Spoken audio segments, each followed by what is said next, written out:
Your house has been sitting on the market for weeks, maybe even months. You've done all the right things. You painted those accent walls a neutral grayish, planted fresh flowers by the porch, and heck, you even baked cookies for the open house. Yet, the showing requests are just trickling in like a leaky faucet, and every offer feels like a lowball slap in the face. It is beyond frustrating, right? Here's the brutal truth, and it might sting a little. Buyers aren't rejecting your home in person anymore. They're not even getting to your front door. They're swiping left on their phone before breakfast, dismissing your property with a flick of the thumb.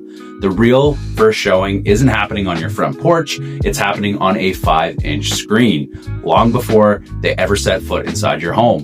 Think of it this way. Your online listing is your home's digital curb appeal, and if that's not grabbing attention, you're automatically sunk. Now, before you throw your hands up in despair, stick around, because in the next few minutes, I'm going to be walking you through the 5 digital first impression killers that most sellers never even think about. And more importantly, the fixes that can flip your listing from invisible to absolutely irresistible. We're talking about getting more eyeballs, more showings, and ultimately a much stronger offer. Welcome back to my channel, and if you are new here, my name is Greg Pierce. I'm a local real estate agent and investor based in Halifax, Nova Scotia on the east coast of Canada. And if you're interested in learning more about the real estate market or any of your questions or needs, please click on the Calendly link below in my description to book a one-on-one call, or if you're local, I'd love to meet up at your favorite local coffee shop.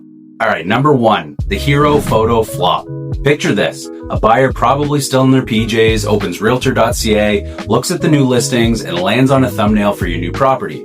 But wait, that thumbnail looks like it was shot on a 2004 flip phone. The lighting is yellow, making your freshly painted walls look nicotine stained, and the focal point, is that a dusty ceiling fan? Within half a second, they've decided hard pass. They scroll right past and you've lost them forever. This is for the people in the back. Professional photography is not a luxury anymore. It's the cover of your book, and shoppers absolutely judge it. It's your home's digital handshake, and you want it to be firm and confident, not limp and awkward. Poor quality photos are the quickest way to turn off potential buyers before they even step foot in your home. These images are the first and often only chance you have to make a compelling argument for why your property should be theirs. So what's the fix? Hire a pro.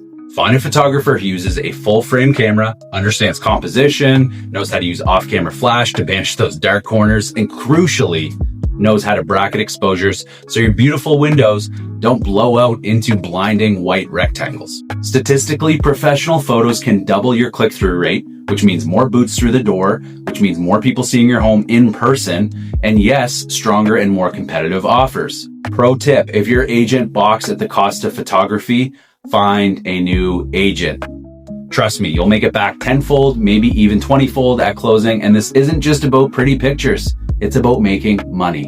All right, moving on to section 2, and that is listing descriptions that put people to sleep. Spacious, 3-bed, 2.5 bath, close to schools and shopping.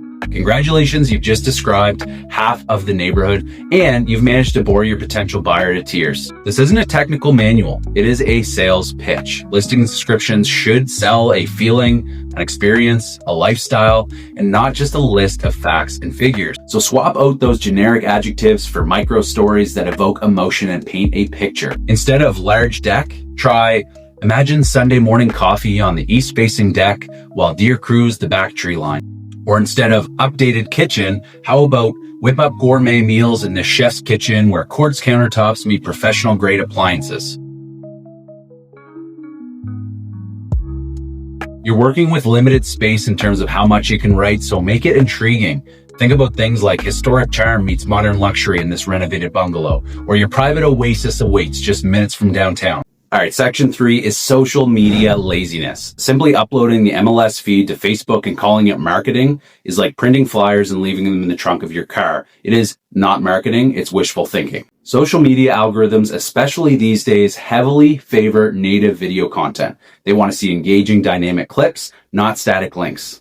So please ditch the lazy link sharing. An agent should be promoting short form video of your property and posting these gems to Instagram Reels, TikTok, Facebook, and YouTube Shorts the same day your listing goes live, if not a few days earlier, depending on your rules and regulations. This isn't just about getting likes, it's about reaching new audiences, and the average reel now reaches about 10 times the account's follower count thanks to discovery page placement, and this means that your home can go viral, reaching people far beyond your agent's grasp, and will also appeal to out-of-province buyers that may not even know that your property is on the market.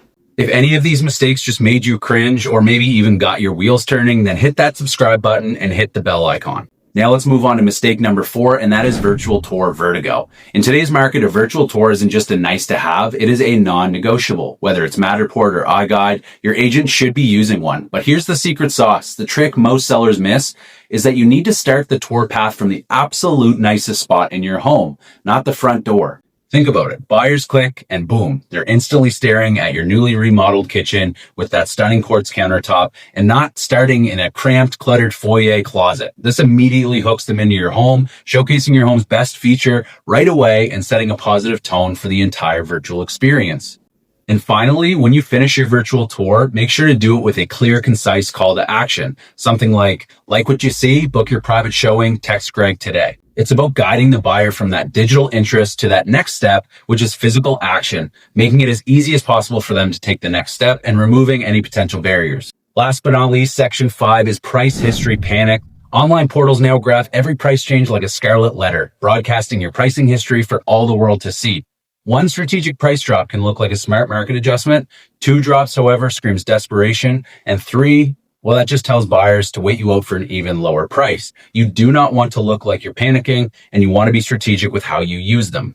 Before you even think about yanking the price down, try the digital facelift we just covered. Get that new profile picture up, add a floor plan, and rewrite your copy to sing. Give these changes about 10 days, maybe 2 weeks to work their magic. And if showing requests stay flat after all of that effort, then you can consider a 3% reduction. If showing requests stay flat after all that effort, then you may consider a reduction. But here's the key. Package that price drop with an open house blitz or something of the sort, and that way the algorithm registers both a price improvement and an event spike, which is going to signal renewed activity, and buyers will interpret a single surgical price drop as the seller is motivated but still reasonable. This will often net you the offer that you actually wanted in the first place, and it's about being strategic, not desperate.